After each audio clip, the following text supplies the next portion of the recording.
DJ BLOCC. You are dead. You are still dead. You are dead. You are still dead. Pick it up. Pick it up.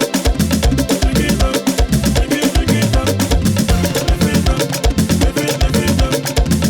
it up. Pick it up. Like I tried some of this this tableta, yeah. And this really didn't come from Belize. This came from Trumpo. I think I said it correct.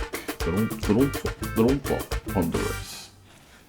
So we have to see the difference from Trumpo, Honduras, tableta, Belizean tableta.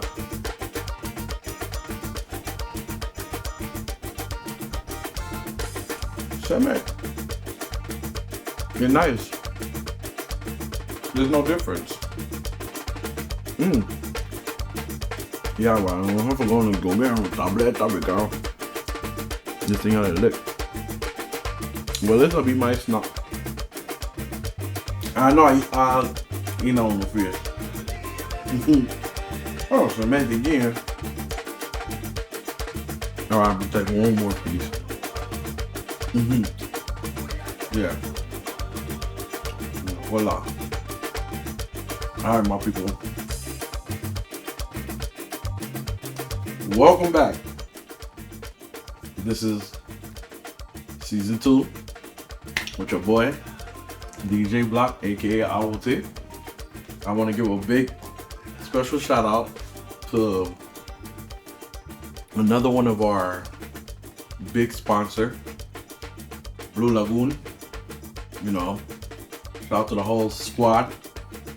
Don't forget also, Blue Lagoon is in Los Angeles, and also they have events Fridays and Saturdays, Old School Saturday, Friday Night Bash from 9 to 2 a.m. So if you guys in LA, I don't know, I'll go party. We'll go right to that Blue Lagoon.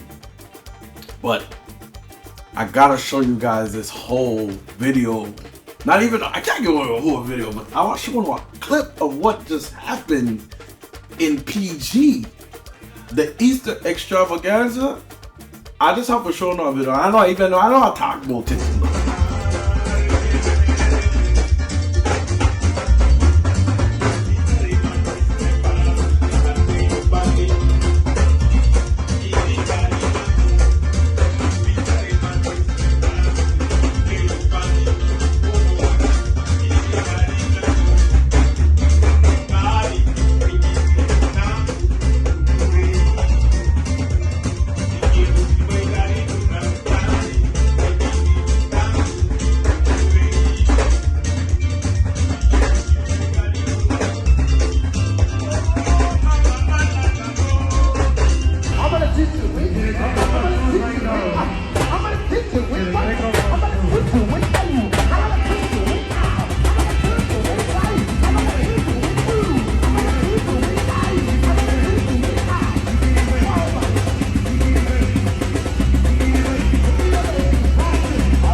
I told y'all, stop the playing, man. Who that the band? Abuti band. But yeah, all right. So back to the storyline, no, right? They got my bedroom there. Um, Bernard, I lie. Then boy, I got one video, and it went viral, right? The video got viral, and I have to play the video, man, because hold on, but can't wait about this time, bro. Where I'm at right now, it's hard for me to transition myself in talking Creole. So just bye. I'm not into it, Jim. I'm not into stupidness. Alright, family. Alright, so I was trying to... Wait. Yeah, I'm fed up. Wait. People, these guys are really in my bedrooms, okay? And you know how TikTok go. TikTok always everybody puts something up there, but I don't even know if I explain myself because this shit is fucking funny, bro. But make me watch it again. But this got viral. We gonna watch it again. Hold on. For me to transition myself in talking Creole. So just bye. I'm not into it, Jim. I'm not into stupidness. Bye, family. Alright, so I was trying to... Yeah, I'm fed up. Because me don't tell my friend what happened was my fuck. What happened was you have a fucking dangiga and just kind of scared to go fucking yank. Why? Hey, and it's real though, because some of the people come from Grega and they just start yank up. So they want fed up. And don't forget also, they are on Facebook. They do have a every Sunday show. It's called I Fed Up. I Fed Up. And they talk about whatever they gotta talk about, but the reality. So make sure on the go, check Lila, check Bernard Gonzalez, big up on yourself. Definitely good look.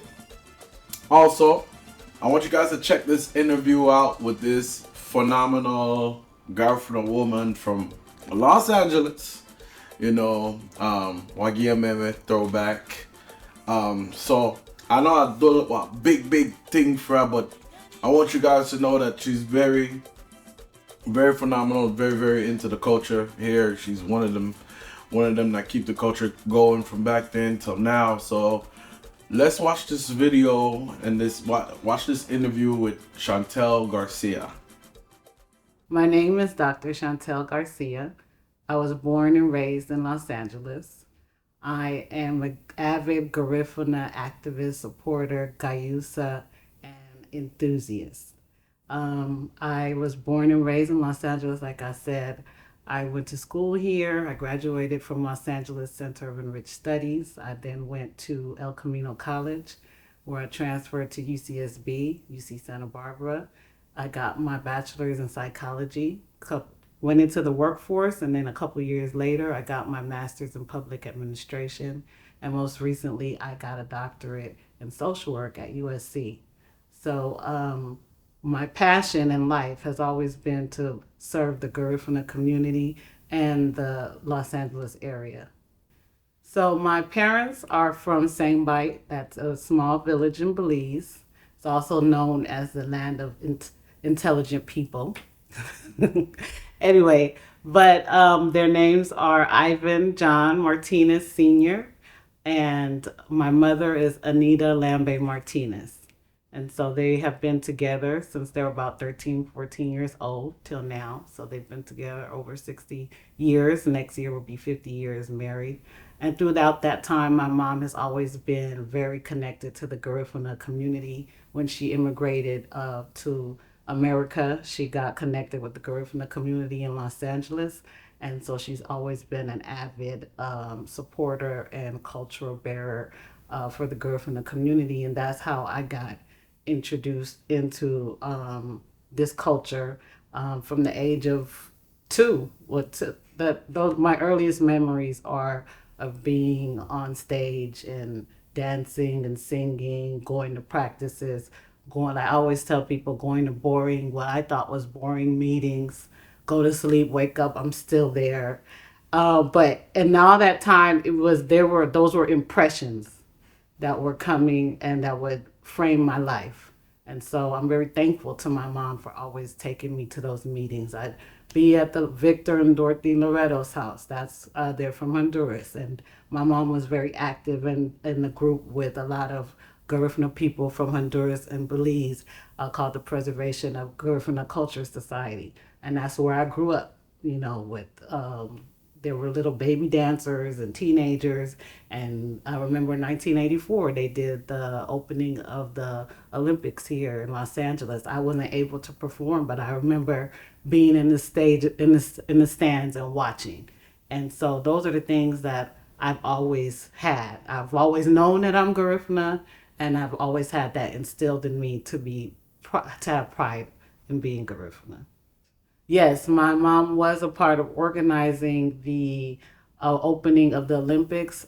She talked to me about writing to the Olympic Committee to ask them if the Garifuna community could participate, and having to write a couple letters to try to get the Garifuna community as part of the opening ceremony. And eventually she was able to do that. And so that was a big accomplishment in those days. I mean, even now, somebody should probably be starting to try to do that for the Olympics that are coming up in 2028. Under the auspices of the Preservation of Garifuna Culture Society, there was a youth group that my mother was the president, was in charge of at one point. It went through different leadership, but at one point my mom was in charge of Walagante Garifuna Youth Group.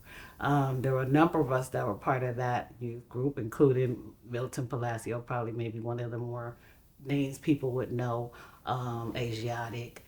Those are people that came through our house. But with that group, we learned how to sing Garifuna songs.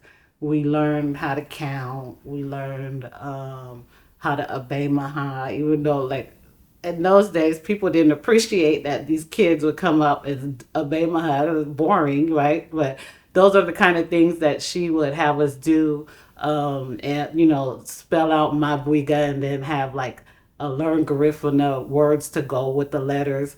So she taught us how to say the Our Father in Garifuna. So she really tried to instill some Garifuna culture in a lot of the youth here. The ironic part about it is that I didn't grow up learning how to speak Garifuna. I'm not fluent in Garifuna. And a lot of times people are surprised to hear that because I'm so active in the community, but she didn't speak Garifuna to us. So I think now that I'm a parent and I see how she interacts with my children, I now understand. I thought it was because of the stigma of being Garifuna that sometimes, a lot of people of a certain age, even though they appreciate the culture, they were still stigmatized for being Garifuna. So they didn't feel like it was something that was going to benefit their children. That's why I believe a lot of us don't speak Garifuna to this day. But I think another reason, now that I'm a parent, I think the other reason is because it was their secret language that they could use, so that we didn't understand what they were talking about. So now that is now the issue for me with having my own kids now, because I now see my mom telling me stuff in Garifuna so that they don't understand. And I'm like, I don't instantly learn Garifuna now, but I've been around it so much that I do understand a lot more than my siblings. But yeah, I think that's really vital to our culture, is the language, which unfortunately is not being passed on the way that it should. I think dance and song is vital to helping the culture stay alive because it draws people in. And we can see that with even now, from when I was a child, learning the songs, learning to dance. That's something that's enjoyable. You're physically moving. You're learning.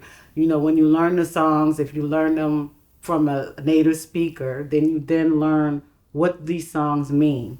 So you might not know word for word what it's saying, but you have a gist of what the meaning is. So then you start to learn Garifuna words or Garifuna phrases. I think even now you could see it in the current landscape with Garifuna aerobics and how that's taking off. And that's going to draw people in. If I was a few years younger, I would be doing what Arnold was doing. I'm like, when you're ready to start, what is the word when he's ready to start franchising? I'll be one of his teachers. So I think that's really awesome. You draw people in with the music and the dance, and then hopefully the right thing, like Arnold. hats off to him because I know he's a genuine Garifuna person that loves his culture and he's doing it from the heart. And so he's a great ambassador representative for us. And so that's a way to draw people in and then to be able to have Garifuna youth understand the richness and the value of their culture through song and dance.